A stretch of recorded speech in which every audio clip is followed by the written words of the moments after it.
Olá, tudo bem, meus queridos? Boa noite!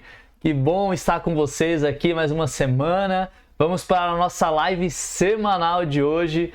Vamos chegando, vamos entrando. Quem tiver aí já vai dando oi aí nos comentários. Quero saber de vocês, de onde vocês estão falando, né? Quem são vocês? Por favor, coloca aí, por favor. Estou muito animado aqui com essa live de hoje. Hoje nós vamos falar de um assunto que é muito importante e ao mesmo tempo muito difícil para todos nós, que é dinheiro. Vamos falar de dinheiro. Eu tentei aqui pensar numa forma de enrolar e tal, mas não tem jeito. Hoje a gente vai falar de dinheiro, como que o amor ao dinheiro ele vai nos consumindo de uma forma tão profunda e ao mesmo tempo tão poderosa, cara, que destrói todo tipo de relacionamento, destrói tantas coisas que a gente nem imagina. Então hoje nós vamos falar sobre isso e aconteceu dois casos essa semana, na verdade 3 casos que a gente vai estar falando hoje, que é de onde a gente vai estar pegando aqui as notícias da semana e tentando trazer, né, para o Evangelho, tentando ver o que nós podemos aprender daquilo que o Espírito quer falar para nós por meio de coisas que acontecem no nosso dia a dia. Essa é a proposta da nossa live, né, dessas nossas lives aqui semanais. E as notícias dessa semana são o caso da Larissa Manoela, né, que no Fantástico Domingo realmente trouxe uma realidade muito profunda, muito crua também, né, da família dela, do que está acontecendo com ela. A gente vai falar um pouquinho desse caso. Vou trazer algumas informações, caso você não saiba exatamente quem é a Larissa Manoela, o que ela falou, mas é uma coisa realmente que pegou muita gente de surpresa. Eu já tinha ouvido uma coisa ou outra falando do caso dela, né, especialmente quando os pais ali vendem a mansão dela lá em Orlando, né, isso aí foi noticiado bastante para muita gente, mas de fato eu não tinha noção da seriedade do que estava acontecendo ali na vida dela. Então, vamos conversar um pouquinho sobre o caso da Larissa Manoela. A gente vai falar também aqui sobre o Neymar, cara. O Neymar que foi lá, né, assinou o contrato com o time Al Hilal, né? Não sei se eu falei certo, provavelmente não, mas é um time lá da Arábia Saudita. Né? E o que isso significa, né? Como é que a gente pode entender essa movimentação profissional e financeira do Neymar para ir para esse país, para ir para um país ditatorial? De fato é só pelo dinheiro, é por fama, é pelo quê? Isso gerou muito rebuliço aí em todas as pessoas que acompanham o futebol, acompanham o Neymar, né? De fato as pessoas começaram a se questionar, nossa, por que o Neymar está indo lá para a Arábia Saudita, sendo que ele tem um monte de coisa ainda que ele precisa provar como profissional, como, enfim, né, até como homem, né, de certa maneira, né, muitas coisas de caráter ali. A gente vai falar disso. E por fim, para a gente trazer uma outra perspectiva de tudo isso, a gente vai falar sobre um incêndio lá no Havaí, lá em Maui, né? Essa questão que aconteceu, esse desastre que já é considerado o maior desastre ambiental em questão de mortes ali nos Estados Unidos nos últimos 100 anos. Então é uma coisa muito triste da gente ver o que tem acontecido ali no Havaí. E a gente vai fazer um grande paralelo com todas essas 3 coisas, falando sobre dinheiro. Então esse é o propósito aqui da nossa live de hoje. Se você já está chegando, já deu o seu oi, eu quero te falar, né? Não se esqueça de curtir aqui esse vídeo, gente. Isso ajuda demais. A gente está aqui num propósito de construir uma comunidade de discípulos verdadeiros. A gente está aqui querendo de fato se reunir com pessoas. Quem estiver aqui me seguindo, quem estiver aqui chegando junto aqui nesse conteúdo, a nossa ideia, o nosso propósito é construir uma comunidade de discípulos verdadeiros, não religiosos, que buscam de fato viver o Evangelho e não só falar que sou cristão, né? Mas de fato aplicá-lo no seu dia a dia. Então curta aqui esse vídeo, se você gosta desse tipo de conteúdo, curta aqui, porque isso vai fazer com que o YouTube veja que esse conteúdo é bom e que muitas outras pessoas podem vir a gostar e podem vir a querer se fazer parte dessa nossa comunidade digital aqui, né, para conseguir melhorar nosso relacionamento com Deus, nosso relacionamento com o próximo. Enfim, curta, compartilhe com as pessoas, se inscreva aqui no canal, ativa o sininho também quando você fizer isso, deixe aqui comentários, né? Quanto mais comentários a gente coloca, isso também ajuda muito. Vamos juntos aqui construir essa comunidade, né? Por favor, vai ser um prazer tá mais envolvida aqui com vocês, tá mais podendo produzir mais conteúdos ainda, né? Eu sei que hoje estou aqui quase que sozinho nunca estou, né? Tem sempre muita gente ajudando, minha própria esposa me dá muito apoio, nunca estou sozinho, né? O próprio Deus, pelo amor de Deus, a própria Trindade está junto aqui, mas o seu apoio também conta bastante. Eu quero muito te agradecer pelo apoio que você já tem dado nesses últimos tempos. Então vamos lá, galera, vamos seguir aqui, né? Vamos dando continuidade ao nosso conteúdo, né? Deixa eu colocar aqui o nosso slide de hoje. Hoje nós vamos falar sobre o Neymar, a Larissa Manoela e o incêndio lá no Avaí. Exatamente essa é a nosso tema da live de hoje. E é claro, né? Vamos começar por ela, né? Vamos começar por ela, a nossa grandiosíssima Larissa Manoela. Larissa Manoela, gente, como minha mãe costuma dizer, no caso, né, da Larissa Manoela, como minha mãe costuma dizer, sempre toda história ela tem 3 lados. O meu, o seu e a verdade. Minha mãe ela sempre fala isso e de fato a gente pode pensar e imaginar quando a gente fala do caso da Larissa Manoela, a gente vê como tem pessoas que até apoiam os pais, entendem os pais, tentam defender ali os pais, né? Tem muitas pessoas falando de como que na verdade os pais estão querendo protegê-la, né? Recentemente a Larissa Manoela quis dar um presente meio exorbitante em termos de dinheiro para o seu namorado, hoje noivo, né? E os pais não gostam muito desse namorado dela, do noivo dela. Na época eles foram contra, teve uma briga familiar onde esse namorado era o pivô ali. Então você vê pessoas querendo defender muito os pais, né? Falando que a forma, né, de fazer o que eles estão fazendo, né? Na verdade o objetivo, a motivação de fazer o que eles estão fazendo ali com a Larissa Manoela é para ensiná-la a cuidar do dinheiro, a ser responsável, não sair gastando que nem doido e perder sua fortuna. Então eu vi várias pessoas falando sobre isso. Isso é um lado, tem um lado da Larissa Manoela que nós vimos no Fantástico, já vou falar aqui daqui a pouquinho um pouco mais profundamente sobre isso, mas de fato a gente precisa entender que toda a história, quanto mais eu trabalho com pessoas, mais eu vejo que toda a história, ela de fato, sempre tem esses 3 lados, o meu, o seu e a verdade. Então, sem ouvir os pais, sem ouvir a Larissa, sem saber direito, é difícil a gente poder afirmar com certeza de que o que está acontecendo com ela é justo ou é injusto. Porém, todavia, entretanto, né, tudo que foi revelado até o momento, é difícil para a gente poder conseguir entender como que os pais eles permitiram tal coisa, ou mesmo que o argumento fosse para ajudá-la a administrar o dinheiro, mesmo que o argumento fosse para ajudá-la, né, na sua vida amorosa, tantas coisas que eles poderiam ter feito por outros caminhos muito mais saudáveis. Se eles quisessem, eles podiam até contratar, sei lá, Gustavo Cerbasi, né? nem sei se Gustavo Cerbasi faz esse tipo de coisa, mas existem várias formas, né, consultores financeiros, pessoas que podem ajudar a Larissa a trabalhar melhor o dinheiro sem precisar dos pais tomar as atitudes que eles tomaram, né? Então é realmente difícil quando a gente vê as notícias do que aconteceu com ela, e é difícil a gente ver como que a família tem utilizado dos bens, dos recursos da Larissa para muitas vezes benefício próprio, né? Então, enfim, eu quero aqui ajudar a gente aqui a entender rapidamente quem que é a Larissa Manoela que a gente está falando aqui, né? A Larissa Manoela nada mais, nada menos do que é uma pessoa aqui super famosa, né? Ela tem hoje aqui 57 milhões de seguidores, é uma pessoa que é uma das maiores atrizes e também cantoras, né, do Brasil. Ela é uma menina que desde pequena fez muitos trabalhos. Eu separei um vídeo aqui que fala um pouquinho da história dela, só para vocês entenderem, e esse vídeo ele resume um pouco também o que fala lá, o que o Fantástico falou. Vamos ouvir juntos aqui.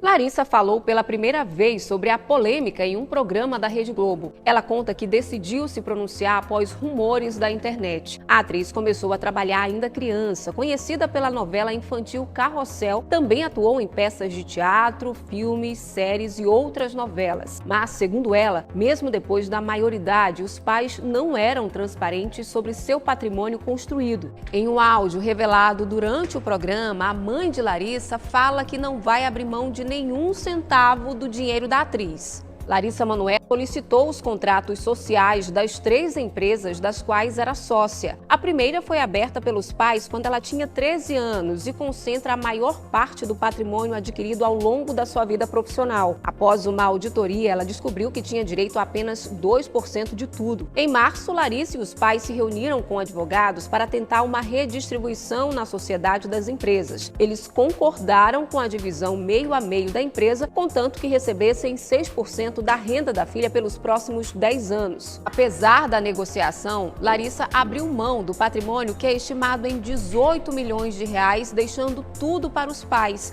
e pretende recomeçar do zero.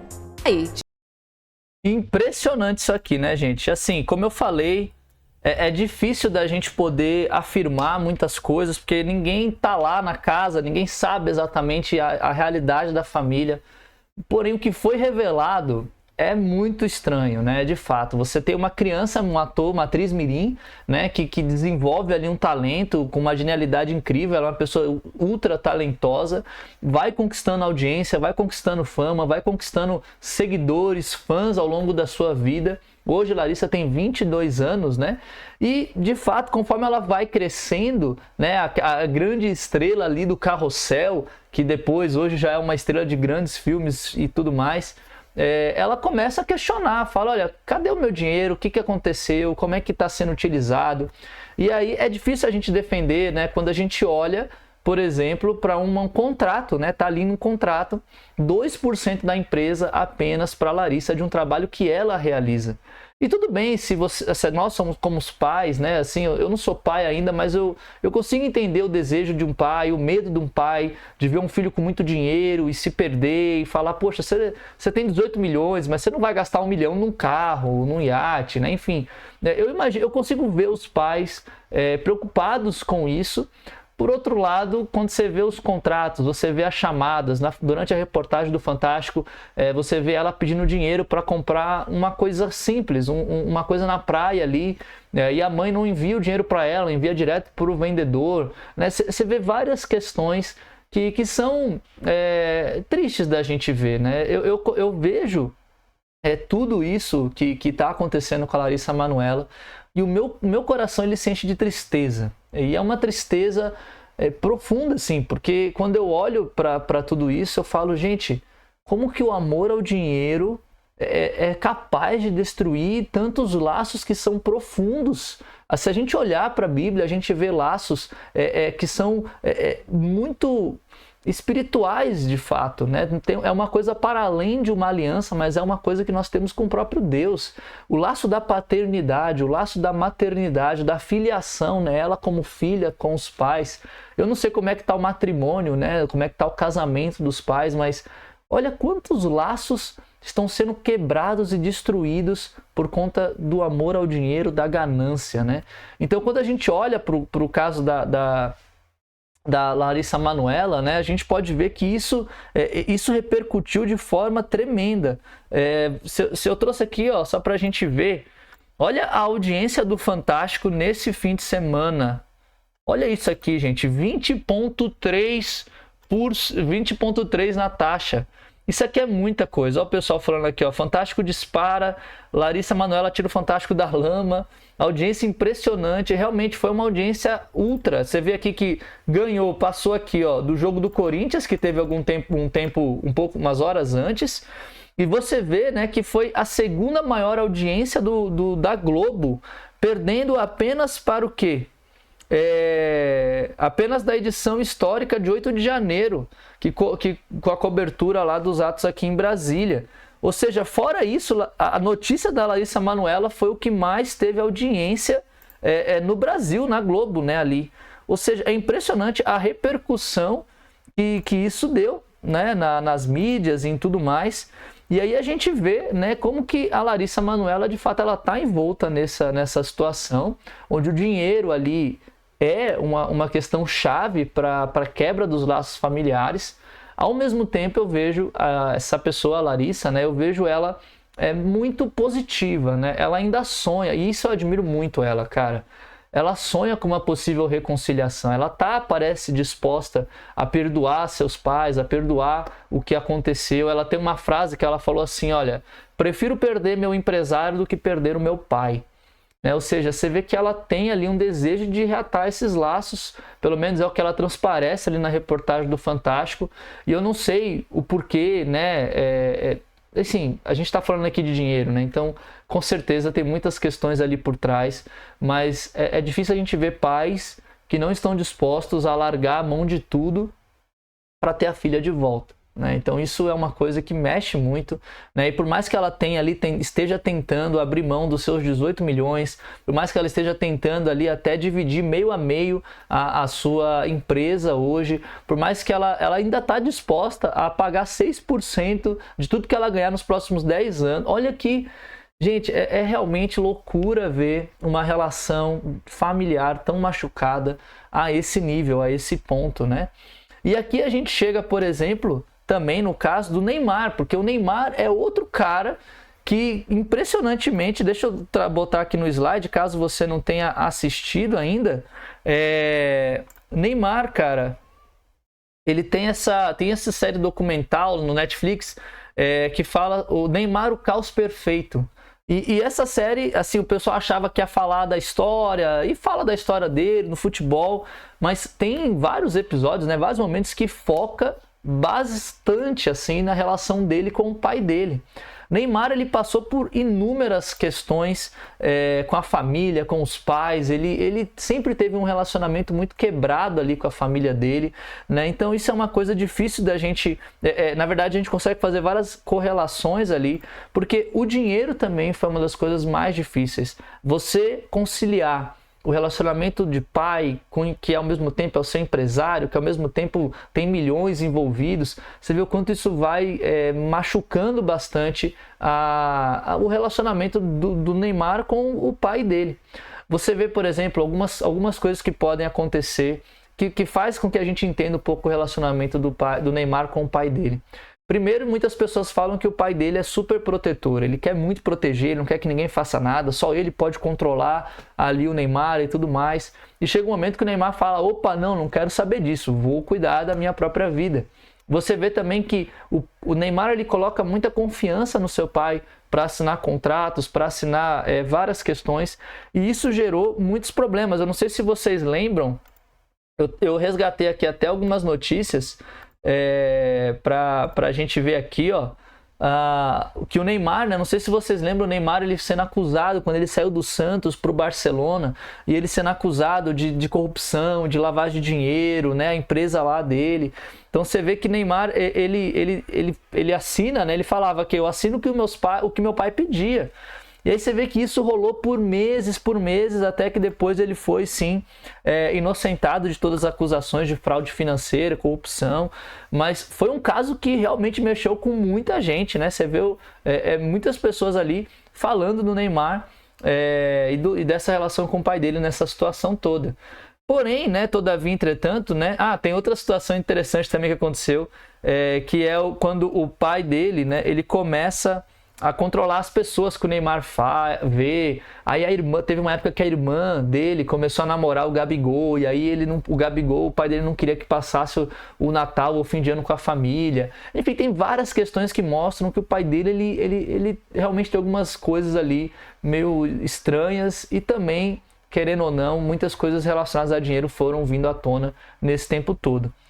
Por outro lado, né, vamos lá, os dois lados da verdade, né? Por outro lado, o Neymar, ele também não é muita flor que se cheire, né? Se a gente olhar aqui, por exemplo, o Instagram do Neymar, cara, o Neymar hoje tem aqui, ó, 212 milhões de pessoas, né? Ele tem muitas fotos de ostentação, ele até tem um relacionamento com uma mulher, mas parece que tem várias coisas que mostram que às vezes ele pode ter vários outros relacionamentos fora desse relacionamento. Muita gente acompanhou a história dele com a Bruna Marquezine. Você vê muitas vezes o orgulho dele, né? A antipatia que ele tem com muita gente, dificuldade de manter algumas amizades. Você vê o Neymar, né, por exemplo, na Copa, né, muito mimado e tal, e sempre muito focado no dinheiro, na ostentação, no mostrar, no ser, no parecer. Né? De fato, aqui a gente pode ver muitas coisas aqui com o Neymar. E aí, né, recentemente a gente pôde ver aqui que o Neymar, aquele admitiram, né, a relação com o pai dele, né, que fala que é uma relação totalmente machucada, né? Mas recentemente a gente pode ver aqui que o Neymar, ele assumiu, ele quis ir agora pro time da Arábia Saudita, Al Hilal, né? Ou seja, é um contrato astronômico. É um contrato que, assim, é o maior contrato ali para o Oriente Médio, se eu não me engano, e vai muito acima de todos os contratos que existem na Europa, né, que hoje é o lugar que melhor paga os jogadores. É uma coisa realmente maluca da gente poder ver, assim, até pensar o que o Neymar tá fazendo. E as pessoas ficaram loucas, assim, falam, gente, o que tá acontecendo? E aqui, como eu não sou tão especialista em futebol, eu vou trazer aqui um vídeo do Casimiro, rapidamente, de 1 minutinho, que o Casimiro comenta um pouco essas coisas aqui. Vamos lá vem aqui comigo aqui, ó. Vou colocar aqui pra nós. Moleque, caralho, o Neymar vai pro Al Hilal, velho. Inacreditável de triste, velho. É fácil pra alguém com o dinheiro dele recusar 1 milhão por dia? Vi muita gente criticando. Cara, eu acho que ninguém tá criticando ele pela decisão financeira, tá ligado? A galera tá criticando ele pela decisão esportiva, que é abandonar completamente qualquer chance de competitividade, qualquer chance de bola de ouro, qualquer chance de ganhar mais uma Champions. Isso ele deixa pra trás, na minha concepção. Será que ele teve proposta? Cara, segundo as informações, sim, mano. Marcelo Becker até tava falando que o Barcelona fez um esforço grande pra ter ele, cara. Questão de fair play financeiro, né? Se readaptou, não inscreveu alguns jogadores, tá ligado? Marcos Alonso, tá ligado? Marcos Alonso não foi inscrito pra liberar espaço no fair play financeiro, uma parada dessa. Sobre o dinheiro, eu não vou criticar, não, mano. O dinheiro cada um sabe o que quer e quanto quer e foda-se. Pra mim não é irrelevante. Se ele precisa, se ele não precisa, foda-se. Isso não deve caber a ninguém. O que deve caber é a decisão esportiva. Esportivamente, eu acho péssimo. Você acha que nós vamos convocar o Neymar pra seleção? Vão, claro, eu acho que vão. Aí aqui você tem, né, a notícia do Neymar, né, e você vê a reação do Casimiro, cara. O próprio Casimiro, ele fica indignado. Na verdade, muita gente foi indignada de ver essa decisão do Neymar. Casimiro aqui fala que para ele, não, financeiramente não importa, né? Porque esse foi o grande foco da galera. O Neymar, ele só quer de dinheiro, saber de dinheiro. O Neymar, ele só quer ter grana e pensar na ganância. É um cara ganancioso, não tá nem aí para ninguém. Essa é a fama que o Neymar tem construído. E o Neymar parece que ele não tá nem aí para esse julgamento que as pessoas têm feito. Ele fala, isso mesmo, eu quero grana e vou lá. Então, em todos os sentidos, é uma coisa ruim, né? Não é um bom testemunho, entre aspas. Porque você vê o Neymar ali, onde ele poderia crescer muito mais no futebol, se desenvolver como profissional, ser respeitado e admirado pela sua qualidade técnica e profissional. Pelo contrário, você vê um cara que ele não honra ali os seus treinos, quase não aparece, a maioria das vezes aparece bêbado ali, saído de uma noitada, não tem muitas qualidades em termos assim, né, de manter amizade. Então você vê várias coisas ali que o Neymar, você fala, nossa, realmente, Neymar ele é um caos, né, como falou lá a série da Netflix, é um caos, cara, é um caos, e agora tá indo lá para a Arábia Saudita para tentar ali desenvolver o esporte naquela região. E isso é uma coisa também muito difícil da gente poder pensar, né, porque a Arábia Saudita, galera, se vocês não sabem, deixa eu voltar aqui nos slides rapidinho. Cara, a Arábia Saudita, ela tem investido pesado em esportes. Aqui é o Fundo Supremo, né? Eu esqueci agora o nome, mas a Arábia Saudita, ela tem um fundo onde o Estado, né, ditatorial, ele compra várias coisas. Então, ele tem investido no tênis, no basquete, no vôlei, no futebol e várias outras coisas onde o Estado está adquirindo essas coisas. Ou seja, o dinheiro da contratação do Neymar não vem do clube, porque não tem como essa conta fechar. A conta não fecha. Quando você olha para o que está acontecendo ali, né, a conta não fecha. Nenhum clube consegue pagar o que o Neymar está pagando, o que ele quer, né, ou receber ali. Então, o dinheiro vem, na verdade, vem do petróleo, vem ali da Arábia Saudita como um todo, do Estado que está investindo nesse jogo político, né? Eu posso dizer isso assim, porque é um jogo político.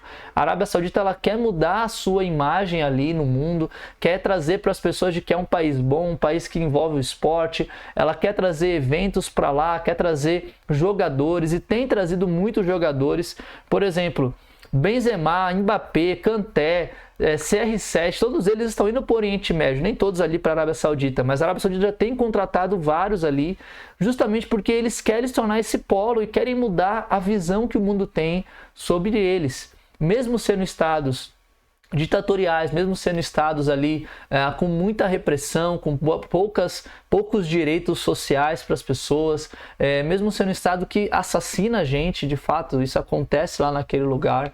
Então é muito louco quando a gente vê que cada jogador, cada esportista, atleta que está indo para lá, não só está recebendo dinheiro do Estado, não só está sendo contratado pelo Estado para barganhar ali, né, com esse jogo político que está acontecendo, que é bem maior do que o simples esporte, mas além disso tudo está sendo ali, garoto, propaganda de sistemas ditatoriais.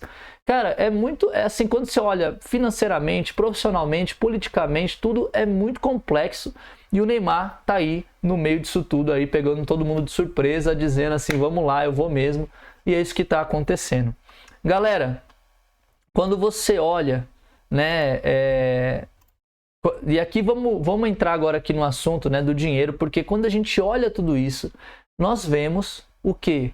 O perigo da idolatria, quando nós idolatramos o dinheiro. Isso é uma coisa muito, muito profunda e muito significativa que a gente precisa prestar atenção. Quando nós permitimos que o dinheiro tenha esse tamanho de poder na nossa vida, tudo que está ao nosso redor vai se desmoronando. A gente para de ter empatia pelo próximo, a gente para de se preocupar até com a nossa família. A gente vê isso na Larissa Manoela, a gente vê isso no Neymar, seja com a família do Neymar, seja na vida profissional dele, nos relacionamentos. A gente vê que o dinheiro ele vai destruindo cada vez mais as pessoas. A gente vê isso até no sistema macro, né? Quando eu falo, por exemplo, da Arábia Saudita e tantos outros países, acho que todo país, né, quer mais dinheiro, toda empresa. Você vê quantas pessoas estão dispostas a matar e morrer para ter o dinheiro. Quando a gente fala da idolatria ao dinheiro, isso é uma das coisas mais profundas e que mais geram a desigualdade no mundo. Né? Então, são coisas muito importantes da gente pensar. Eu quero trazer aqui uma escritura para a gente. Vamos ler lá juntos. Vamos ler lá 1 Timóteo, capítulo 6, aqui, ó, versículo 10, diz o seguinte, ó. Vamos começar do 9 aqui. Os que querem ficar ricos caem em tentação, em armadilhas e em muitos desejos descontrolados e nocivos que levam os homens a mergulharem na ruína e na destruição. Pois o amor ao dinheiro é a raiz de todos os males. Algumas pessoas, por cobiçarem o dinheiro, desviaram-se da fé e se atormentaram a si mesmas com muitos sofrimentos. Essa escritura aqui, ela fala pra gente não só o perigo, né, de se amar o dinheiro, e ele fala que isso é uma armadilha que o nosso coração cai e a gente mergulha ali, né, nesse ciclo que só leva a ruína, só leva a destruição. E aí ele fala que o problema não é o dinheiro em si, é o amor ao dinheiro. Volta aqui comigo, vamos pensar, vamos refletir aqui sobre isso. O problema é o amor ao dinheiro. O dinheiro em si, ele pode ser utilizado para muitas coisas. Coisas boas, coisas ruins. E o dinheiro em si, ele não tem poder, é só um pedaço de papel. O poder que ele possui é o que nós damos a ele. Logo, quando nós amamos esse dinheiro, amamos o dinheiro mais qualquer coisa, mesmo se somos ricos ou se somos pobres, é aí que está a grande questão. É aí onde mora a grande armadilha espiritual que a Bíblia nos fala. Tudo bem você ter dinheiro, mas você, de certa maneira, não ser controlado por ele. E isso acontece também com os pobres.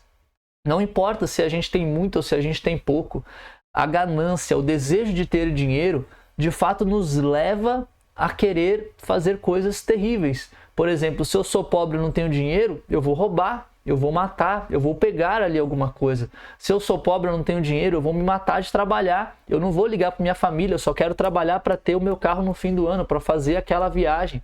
Não importa a condição financeira que a gente tem. Independente da condição financeira que a gente tem, o dinheiro, né? Se nós amamos o dinheiro, nós sempre vamos inverter as ordens, vamos acabar machucando a nós mesmos e quem está ao nosso redor. Isso é uma coisa importante. Se a gente ler, por exemplo, outra escritura, vamos lá para Provérbios agora. Vamos ler Provérbios. Provérbios capítulo 30. Vou anotando aí, Provérbios capítulo 30, do versículo 8 ao 9, diz o seguinte: mantém longe de mim a falsidade e a mentira. Não me des nem pobreza, nem riqueza. Dá-me apenas o alimento necessário. Se não tendo demais, eu te negaria, e te deixaria e diria: quem é o Senhor? Se eu ficasse pobre, poderia vir a roubar, desonrando assim o nome do meu Deus. Olha que interessante essa escritura, ela está falando exatamente isso que eu falei. Né? Não importa se a gente tem muito ou se a gente tem pouco. Não me des nem pobreza, nem riqueza. Se eu for pobre, eu vou vir a roubar, desonrando assim o nome do meu Deus. Se eu for rico, eu vou te negar, porque eu vou achar que eu que fiz tudo e eu não preciso de Deus para mais nada. Basicamente é isso que a gente pode ver aqui, né, nessa escritura, e que mostra como que o dinheiro ele vai penetrando tão profundamente na nossa vida que, independente da condição financeira, a gente vai sendo contaminado por esse amor ao dinheiro, né? Por esse desejo de poder e de ganância. E é importante a gente pensar nisso. O amor ao dinheiro, ele é poderosíssimo e nenhum de nós devemos subestimá-lo. Nenhum de nós. Nenhum de nós. Então aqui eu quero trazer para vocês 3 princípios bíblicos que a Bíblia nos ensina sobre dinheiro, sobre como nós cristãos devemos lidar com o dinheiro, com as nossas finanças. E aqui é importante pensar, existe mais escrituras na Bíblia falando sobre dinheiro do que sobre fé. Você sabia disso? Tem muito mais versículo falando sobre dinheiro do que sobre fé. Você pode ler muito sobre dinheiro na Bíblia. Para mim, a Bíblia é o melhor livro de instrução financeira para nossas vidas. É muito valioso, tem várias escrituras e aqui eu vou trazer 3 princípios com base em várias escrituras que a gente pode juntos pensar. O primeiro deles é: tudo que possuímos pertence a Deus. Isso é importante você ter isso na sua mente. Tudo que nós temos, tudo que nós vemos, né? Tudo que nós temos de bênção ali, de recursos. É que eu não estou falando só do dinheiro, mas estou falando de recursos que Deus nos dá. Tudo isso vem dele. E esse é um princípio importante para você ter na sua mente e no seu coração. O que você possui vem de Deus. Vamos ler uma escritura aqui, ó. Vamos lá. Provérbios 22, ainda em Provérbios, vamos ler lá o capítulo 22, do versículo 1 e 2, fala: a boa reputação vale mais que grandes riquezas. Desfrutar de boa estima vale mais do que prata e ouro. O rico e o pobre têm isso em comum: o Senhor é criador de ambos. Cara, olha que interessantíssimo isso aqui. O que essa escritura está dizendo para a gente? Que tanto o rico quanto o pobre, Deus criou ambos. E que não tem, né, de certa maneira, né, aqui, a boa reputação ela é mais importante do que qualquer outra coisa. Isso é o que ela está falando aqui, a escritura.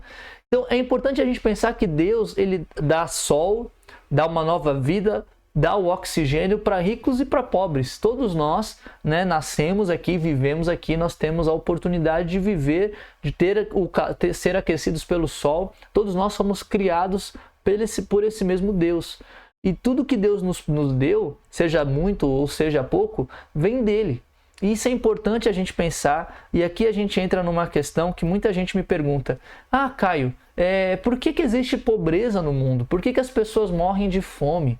Essa é uma pergunta que eu entendo o coração dela e eu entendo muito a nossa dor quando a gente vê a fome e a morte acontecendo num planeta, né?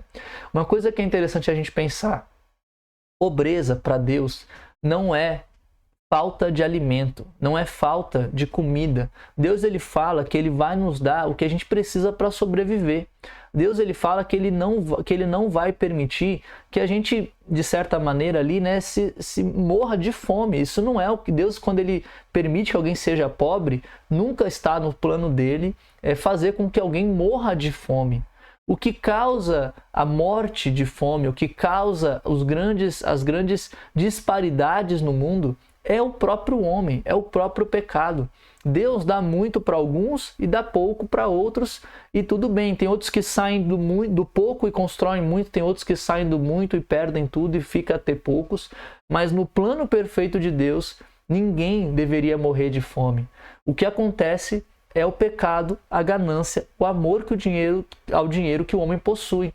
Quando o homem decide ser ganancioso, quando o homem decide concentrar basicamente 70% da produção mundial de alimento em um único hemisfério, basicamente quase em um único país, você começa a ver que tem uma disparidade tremenda. O problema não é a desigualdade, não é a falta de alimento, mas é a distribuição desse alimento. E isso não é uma culpa de Deus, entre aspas. Deus, ele dá o livre-arbítrio para a gente. Deus, ele permite que a gente decida o que fazer com as nossas vidas. Nós, homens maus, nós com ganância pegamos os recursos que temos e queremos multiplicar, fechamos os olhos para quem está passando necessidade, e isso nunca é um plano de Deus. Na verdade, Deus e na Bíblia nos ensina a usar o dinheiro, a usar esses recursos justamente para ajudar quem mais precisa. Isso é um dos ensinamentos mais profundos de Deus na Bíblia e que a gente precisa entender. O plano de Deus não é que ninguém morra de fome. Isso acontece, infelizmente, é por conta do nosso próprio coração. E muitas vezes é mais fácil para a gente culpar Deus. Por que tem fome no mundo? Do que olhar para a nossa vida e pensar: quantas pessoas eu ajudei essa semana? Quantas pessoas eu dei um alimento hoje? Quantas pessoas eu me dispus a servir com aquilo que eu tinha? Às vezes eu posso comprar uma cesta básica, às vezes eu posso dar apenas um creme cracker ali, uma bolacha, água e sal. É o que eu posso. Quantas pessoas a gente ajuda? Eu acho que é muito fácil a gente olhar para Deus e culpá-lo, quando na verdade Deus, ele tem dado recurso suficiente para o mundo inteiro poder se sustentar. E aqui é importante a gente pensar, por exemplo, quando a gente pensa que tudo pertence a Deus, é muito importante a gente pensar de que Deus, a gente não deve criar com Deus uma relação mercantilista. Tem uma frase que eu gosto bastante, que diz o seguinte: o que fazemos com nossos bens não é sinal de nossa generosidade, mas um indicador de onde nossa lealdade realmente reside. Essa é uma frase, né, de Dallas Willard. Quem estava aqui na semana passada viu, né, que mostra muito sobre a nosso coração, a nossa lealdade a Deus está literalmente ligado com a nossa generosidade, com aquilo que nós temos ali e fazemos. Uma pessoa, ela pode ser generosa porque ela tem muito, porque não vai fazer falta, porque vai estar de boa, e isso, entre aspas, é ser generoso. Por outro lado, essa pessoa não está sendo leal a Deus. Por quê? Porque a verdadeira generosidade que Deus nos ensina é uma generosidade um pouco até sacrificial. É uma generosidade que realmente está disposto a dar, não só quando é fácil para mim, mas a dar quando realmente é necessário. A dar da forma que Jesus deu quando ele estava aqui na terra. A auxiliar, nem que seja com um abraço ou com a escuta, mas é uma generosidade que vai muito além de simplesmente a gente achar que eu vou dar isso aqui ou aquilo ali e estou bem. É mais profundo do que isso. E por que eu estou falando disso com relação a uma visão mercantilista de Deus? Porque quando a gente para olhar Deus como o dono de tudo, logo é só eu barganhar com ele que ele vai me dar, a gente perde coisas muito profundas. A gente perde não só a nossa visão da generosidade real, sincera, verdadeira da Bíblia, e também a gente vai perdendo a ideia do que é ser de fato cristão, do que é de fato seguir a Deus nesse sentido. Por exemplo, se a gente tem uma relação mercantilista com Deus, a gente quer simplesmente ter recompensas dele, a gente quer ter bênçãos dele, a gente cria um negócio onde eu vou dar tal coisa para Deus ou tal coisa para tal pessoa porque Deus vai me abençoar. Então a gente dá esperando algo em troca, e isso vira uma relação de mercado. Eu dou para receber. Não é isso. Quando a gente olha para Deus numa visão mercantilista, as nossas ofertas também não têm um coração de gratidão. Poxa, Deus tem me ajudado e eu quero aqui retribuir com gratidão tudo o que Ele tem feito por mim. Quando a gente olha a Deus de uma forma mercantilista, esse coração de gratidão quebra na oferta. Nós ofertamos com o coração errado. E a gente sabe lá na história de Caim e Abel como que Deus ele leva a sério uma oferta dada por um motivo errado. Então a gente precisa pensar muito nisso. Quando a gente olha para Deus numa visão mercantilista, a gente, além de tudo isso, a gente tem uma fé superficial. A gente se relaciona com Deus com base naquilo que a gente tem ou não tem, com base no carro que Deus me deu, na casa que Ele me abençoou ou não. E a maioria das vezes o que acontece é que aquela bênção que Deus nos deu, daqui 1, 2, 3, 4 meses já começa a dar problema. Um carro que você ganhou de Deus já começa a dar problema, você já começa a reclamar. Muitas vezes quando a gente se relaciona com Deus pelo que a gente tem ou deixa de ter, a gente tem uma fé superficial, porque a gente não se relaciona com Deus por quem Ele é. Então, entender esses princípios, entender que quando eu sou generoso, quando eu realmente lido com o meu dinheiro da forma que Deus me manda a lidar com o dinheiro, eu estou sendo leal a Ele, eu estou sendo fiel a quem Ele é e o que Ele fez. E isso é uma coisa que é importante da gente pensar, que é o segundo pensamento aqui, que é o quê? A riqueza mundana, ela é passageira, mas os tesouros de Deus, eles são eternos. E aqui a gente pode pensar numa outra escritura, né? Acho que você deve já ter pego aqui a referência, mas vamos ler aqui rapidamente, Mateus 6. Vamos comigo, pessoal, se você está comigo, fica aqui, vamos lá. Isso aqui está sendo uma live aqui de bastante entendimento, de bastante pensamentos. Eu sei que falar de dinheiro não é fácil, eu sei que pode estar parecendo até um pouco meio chato, mas eu te encorajo a continuar comigo aqui, a gente entender esses assuntos, porque isso pode sim transformar a sua vida. Isso pode sim transformar a maneira como você olha para o dinheiro. Eu quero te ajudar nisso hoje. Eu sei que é um assunto às vezes maçante, mas gente, olha o que está acontecendo no mundo. Olha esses casos que a gente está trazendo da Larissa Manoela, do Neymar, na sua família. Quantas vezes a gente vê parentes nossos brigando por herança, brigando por dinheiro, pela falta dele.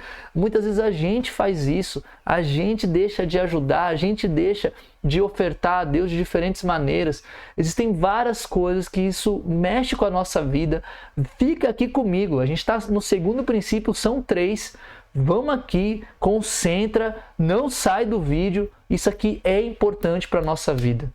Eu tenho plena segurança espiritual disso. A maioria das vezes que eu estou aconselhando, que eu estou falando com pessoas, a maioria das vezes tem algo ali relacionado a dinheiro. Isso mexe com a nossa fé, isso mexe com a nossa ansiedade, com as nossas emoções, desequilibra muito a gente de diferentes maneiras. Então vamos lá, quando a gente está falando aqui, ó, Mateus 6, vamos ler do versículo 19 ao versículo 21, que fala assim, ó: não acumulem para vocês tesouros na terra, onde a traça e a ferrugem destroem, e onde os ladrões arrombam e furtam, mas acumulem para vocês tesouros no céu, onde a traça e a ferrugem não destroem, e onde os ladrões não arrombam nem furtam. Pois onde estiver o seu coração, ali também, aonde estiver o seu tesouro, aí também estará o seu coração. Meus amigos, essa escritura, ela é muito poderosa, porque ela fala para a gente, muito sinceramente, de que o coração, onde está a nossa atenção, o nosso coração, ali está o nosso tesouro. Muitas vezes a gente se questiona, né? Poxa, por que eu estou tão estagnado na minha fé? Por que eu não consigo me aproximar de Deus? Por que eu não consigo sentir a presença dele no meu dia a dia? Cara, pergunte-se, como que você tem utilizado as suas finanças? Eu sei que é uma pergunta às vezes meio estranha, mas muitas vezes é um termômetro que a gente pode usar para enxergar o nosso relacionamento com Deus. Tem 2 coisas que eu sempre olho na minha vida quando para ver se eu estou perto de Deus ou não. Um é minha vida de oração. Quanto mais eu estou orando, mais eu estou dependendo de Deus, mais eu estou ali querendo estar perto dele. Então, de fato, a minha vida de oração, para mim, é um grande termômetro de como está a minha fé. Segundo, é como estão as minhas finanças. Onde eu estou gastando dinheiro? De que forma eu estou distribuindo esse dinheiro? E eu vou falar daqui a pouquinho sobre como você pode fazer isso na prática, viu? Não saia daí, porque eu vou falar sobre como que a gente pode aplicar o nosso dinheiro na prática com padrões bíblicos. Porém, isso são 2 termômetros importantíssimos, porque onde está o nosso tesouro, ali onde está o nosso coração. Então, se você gastar dinheiro só com você, se você não ajuda ninguém, se você está olhando só para a sua saúde, se você não está nem aí para a sua família, se tem pessoas na sua igreja precisando de um apoio e você fecha os olhos, você pode se questionar, nossa, é por isso então que eu estou longe de Deus, eu preciso reformular tantas coisas na minha mente, no meu coração. Você pode pensar, por exemplo, no jovem rico. O problema do jovem rico não era dar tudo que ele tinha, né? A questão não era financeira em termos do que ele possuía, mas era no coração dele. E Jesus, ele identificou o quanto ele amava o dinheiro, o quanto ele amava ali a própria vida, o seu próprio status, o próprio ego dele. Então, são questões, gente, que a gente precisa olhar para a nossa vida. Jesus, ele faz isso com o jovem rico, faz ele questionar o amor que ele tinha pelo dinheiro, assim como a gente deve questionar o amor que a gente tem pelo nosso dinheiro e de que maneira a gente está usando ele para agradar a Deus. Então, se a gente usa o nosso dinheiro para agradar a Deus e para viver da forma que Deus nos pede, nós estamos acumulando tesouros no céu, e isso é um grande princípio. E aqui a gente entra no nosso terceiro princípio do dia, né, que é as nossas riquezas e as nossas posses, elas devem ser utilizadas para propósitos divinos. E aqui eu não vou ler a escritura, mas lá, por exemplo, em Lucas capítulo 12, a gente vê o conceito do administrador fiel, o conceito de mordomia. O que é isso? É você ser um bom mordomo daquilo que Deus te deu. Deus, ele vai te dar ali certos talentos, certos recursos, e você deve cuidar desses recursos, dessas posses, para a glória de Deus. Como fazer isso? Eu coloquei aqui pra gente algumas coisas aqui pra gente estar pensando. Vamos lá. Aqui são os 3 princípios que eu falei, né? Tudo que possuímos pertence a Deus, a riqueza mundana é passageira, os tesouros celestiais são eternos, nossas riquezas e posses devem ser utilizadas para propósitos divinos, beleza? Tá comigo? Vamos lá. Como devemos gastar o nosso dinheiro? É legítimo gastar dinheiro para quê? Suprir a necessidade de pessoas e familiares, a gente vê isso lá em 1 Timóteo, para nos proteger. O que significa proteger? Para a segurança mesmo, familiar, né? Especialmente se nós somos homens que cuidamos da casa, né? Que nossas esposas, nossos filhos dependem de nós. A gente precisa sim se proteger, isso é um princípio bíblico. Outra coisa, construir herança para os filhos, lá em Provérbios fala isso. Ajudar os outros, 1 Timóteo fala isso também. Ajudar nos trabalhos da igreja, 1 Coríntios 9 fala isso. Adquirir commodities, lá em Eclesiastes 5 fala isso. Tudo isso aqui é legítimo gastar o seu dinheiro. Você deve gastar o dinheiro para essas coisas. Isso aqui você está trazendo segurança para você, para sua família, para as pessoas ao seu redor, para a igreja, né, que está ali sendo construída. Tudo isso aqui é legítimo gastar o dinheiro. A partir dos, né, desde que a gente faça isso a partir desses princípios aqui. A gente já falou, que é o quê?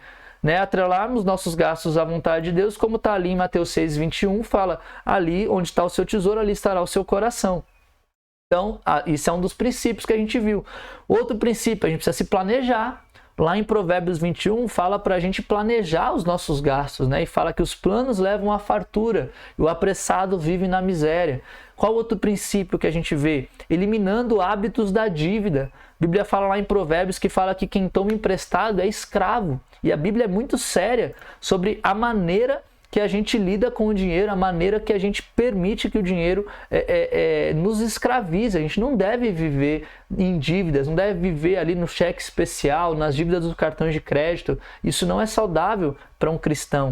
Outra coisa também que a gente pode pensar aqui, ó, o contentamento, né? Se contentando com aquilo que a gente tem, é muito da questão da prática da gratidão, é muita questão da prática, né, de ser feliz com aquilo que Deus nos deu.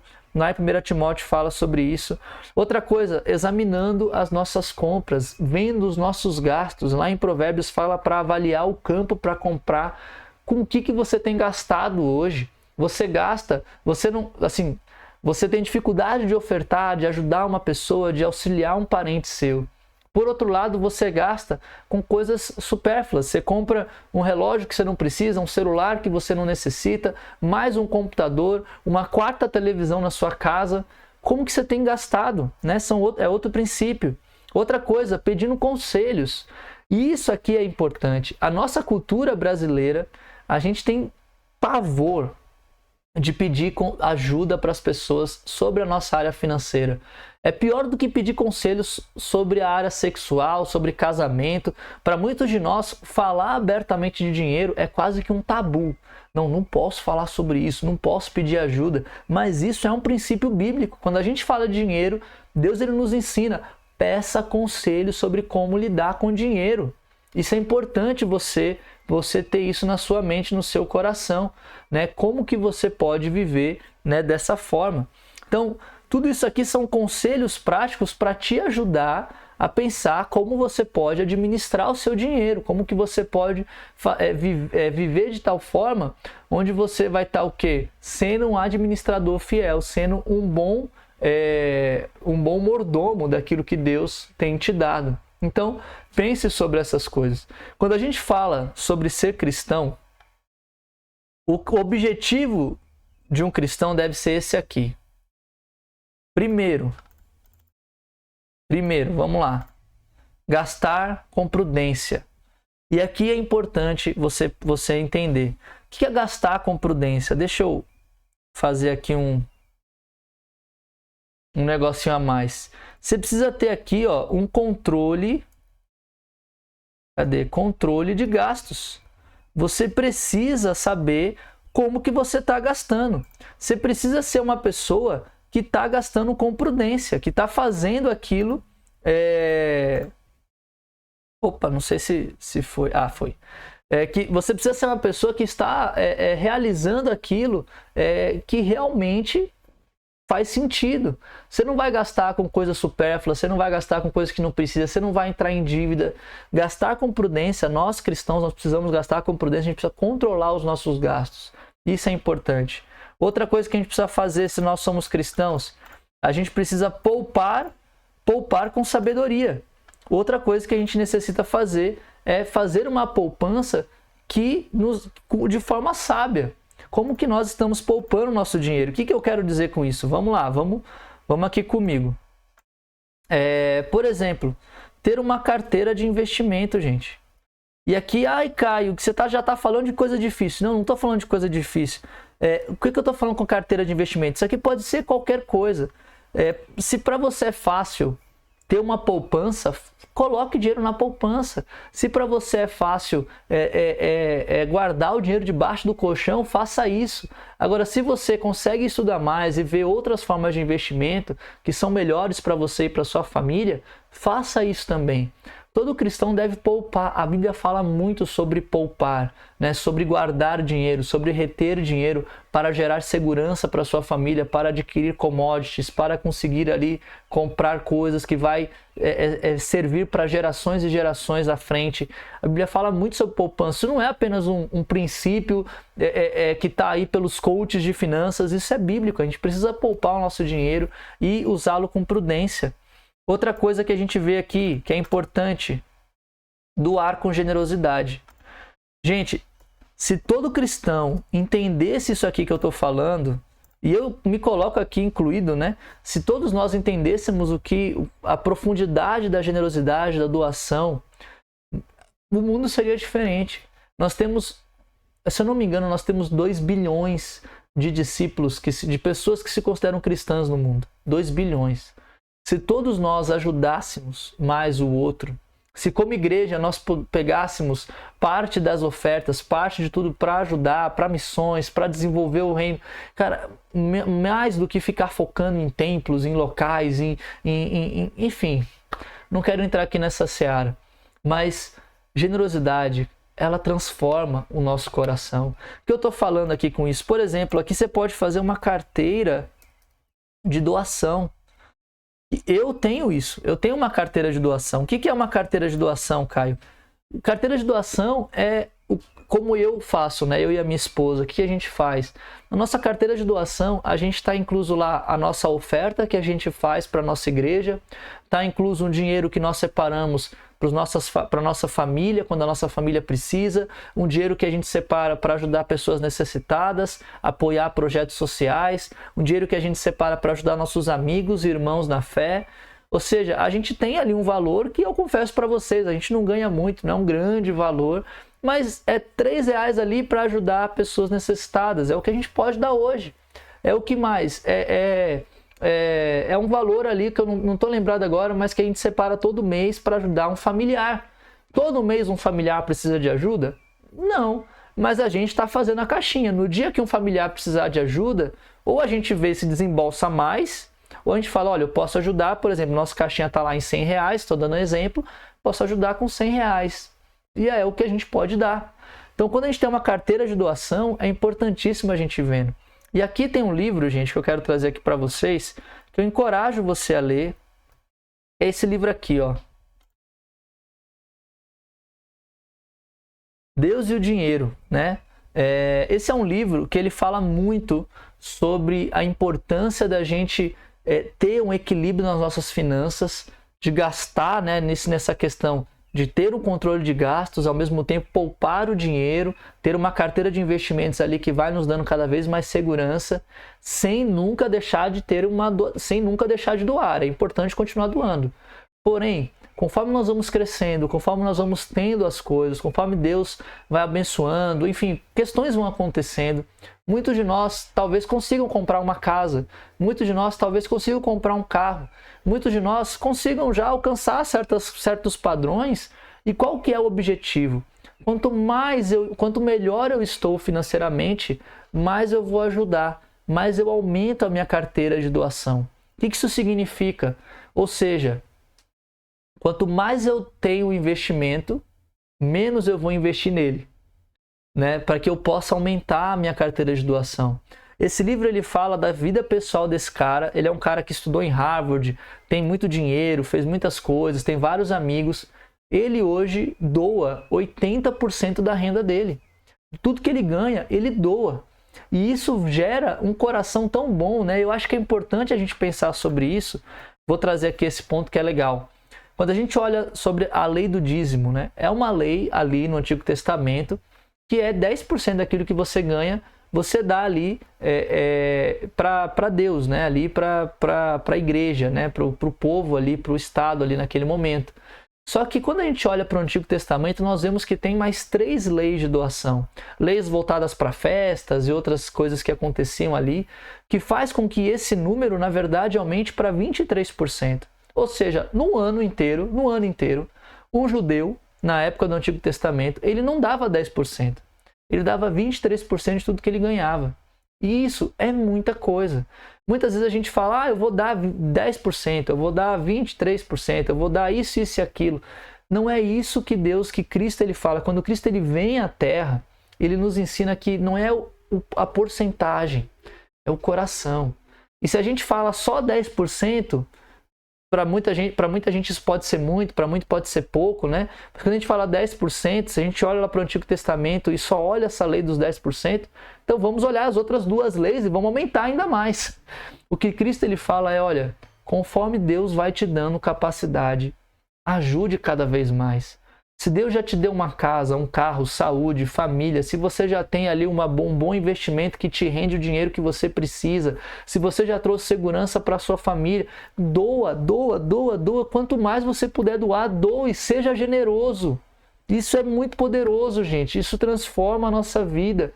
Ou seja, deve ser uma ambição nossa, né, como cristãos, crescer cada vez mais a nossa carteira de doação. E né, não significa que eu ganho pouco e tal, então nunca vou conseguir chegar lá. Talvez a gente não consiga chegar nesse patamar de doar 80% do que a gente ganha, mas é aquilo que a Bíblia fala. Seja fiel num pouco, né, que você vai continuar sendo fiel no muito.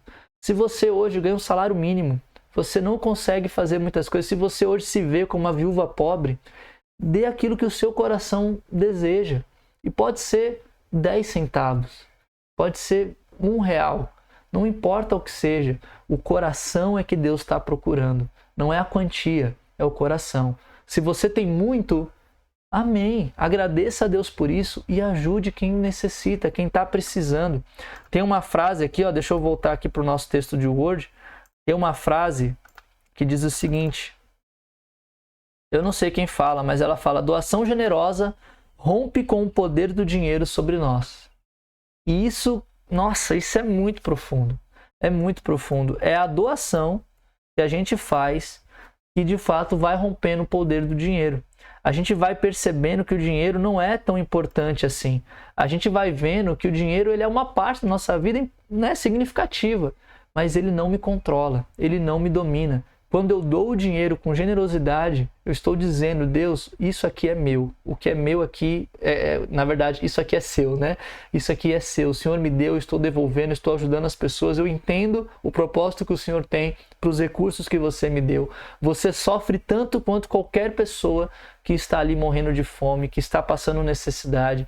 Um familiar seu que passa por alguma necessidade, você pode ajudar. Ou seja, Deus, ele se preocupa tanto quanto nós. Quando a gente entende isso, a questão não é, quanto que eu devo doar? A pergunta, né, que a gente fala, quanto que eu devo doar? Eu devo doar X. A pergunta não é essa.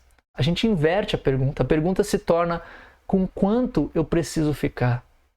Quanto que eu preciso ficar? Quanto que eu preciso ter para ter uma boa vida, para ter uma vida saudável, uma vida, né, que traga aqui, dentro dos princípios que a gente viu, que traga aqui uma segurança para minha família? Preciso de X? Beleza, o resto eu vou doar. Né? Esse é o coração que a gente deve estar sempre se perguntando. Cada caso é um caso, cada pessoa é uma pessoa, mas eu estou trazendo aqui visões gerais que eu espero que possa te ajudar. E aqui, gente, para a gente finalizar, vamos trazer aqui um incêndio lá que aconteceu lá em Maui, no Havaí. Porque isso aqui, gente, olha, cara, eu fiquei realmente pesado com isso. Incêndio no Havaí é o mais mortal nos Estados Unidos no último século. Até o momento, né, essa notícia de 2 dias atrás, morreram 96 pessoas até a noite de domingo e o número tende a aumentar. Olha essas fotos aqui. Vou tirar isso aqui. Olha essas fotos aqui, olha essa destruição, gente. Cara, é triste de ver o que aconteceu lá com as pessoas, a dor, a tristeza. Olha, eu até trouxe para vocês aqui umas fotos de antes e depois. Cadê aqui nos slides? Galera, olha isso aqui. Isso aqui é uma foto de antes do incêndio. Olha depois. É o mesmo local. Olha outra foto aqui de antes do incêndio. Repara bem nas árvores, no verde. Ou depois. Destruído, cara. Destruído. Na mesma reportagem do Fantástico, onde você vê a Larissa Manoela falando lá das coisas e tal, teve uma reportagem falando sobre uma família, a mulher é brasileira, que estava lá e eles literalmente tiveram que se jogar no mar para se salvar. Eu trouxe aqui um trecho dessa reportagem. Olha o que eles falam lá. Olha o que eles falam desse dia. Cercados pelas chamas, eles acabaram se jogando no mar para sobreviver, como muitos outros moradores. O que nos salvou foi a água, o vento muito forte, o fogo muito forte, os carros tudo explodindo. E a gente ficando lá, vendo criancinhas no colo da mãe, vendo os filhinhos falar, mamãe, I don't wanna die. Mike ajudou crianças perdidas dos pais, idosos com dificuldade de locomoção e salvou pelo menos 40 pessoas enquanto estava no mar. E, ao mesmo tempo, ainda protegia a Andresa. Eu encostava a cabeça dela no meu peito cada vez que as chamas chegavam mais perto, para impedir que o cabelo dela pegasse fogo. Já em Cara, é loucura isso aqui, né? É loucura. São em situações assim, meus amigos, que a gente vai percebendo o valor do dinheiro. Você vê pessoas largando o carro, deixando casa para trás, tudo consumido pelo fogo. Ao mesmo tempo que a gente vê pessoas lutando por dinheiro, quebrando laços, destruindo vidas para ter mais, a gente vê pessoas perdendo tudo, sendo literalmente consumidas pelo fogo, onde tudo que importa é o relacionamento. Esse cara eu achei um herói, assim, esse marido aqui, o Mike, né? Ele salvou a esposa, ele salvou 40 pessoas, todo mundo ali se jogando no mar e ele ali cuidando e chamando pessoas ali para serem salvas, crianças, idosos. Cara, Isso é valioso, é o que a gente tem de mais valioso, é a nossa vida, pessoal. O que a gente pode fazer com o dinheiro. Não é acumular por acumular, ter por ter. Deus ele não nos ensina a ter por ter. Eu vou ter porque eu quero ter. Não. Eu vou ter porque eu tenho um papel nessa terra. Eu sou luz nesse mundo. Eu sou luz aqui. Eu estou aqui para trazer o evangelho para as pessoas, para anunciar o reino de Deus, que é um reino de acolhimento, que é um reino onde não há sofrimento. É um reino onde as pessoas vão se sentir bem e vão se sentir satisfeitas e contentes com Deus. Se eu entendo que o meu papel como discípulo é esse, anunciar o reino de Deus, eu devo usar os meus recursos e a minha vida para isso. O que mais importa, gente, é isso. É amar o próximo. É cultivar o que realmente vale a pena na vida. Alguns vão ter mais, alguns vão ter menos.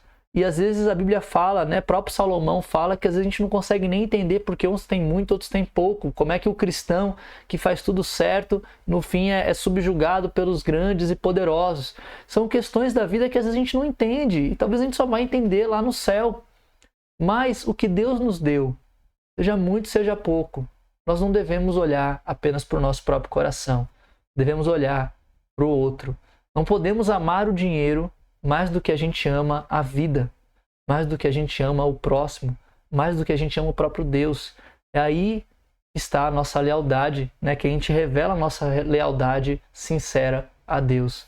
Meus queridos, por fim, Mateus 6, 24, na verdade. A última escritura, não vou falar mais nada depois disso. Ninguém pode servir a 2 senhores, pois odiará um e amará o outro, ou se dedicará a um e desprezará o outro. Vocês não podem servir a Deus e ao dinheiro. Vou até voltar aqui. É muito mais fácil dar o dinheiro do que o dar o nosso coração. É muito mais fácil eu assinar um cheque para a minha igreja, assinar um cheque para uma ação social. É muito mais fácil, se eu tenho dinheiro, eu fazer assim, ó, e doar.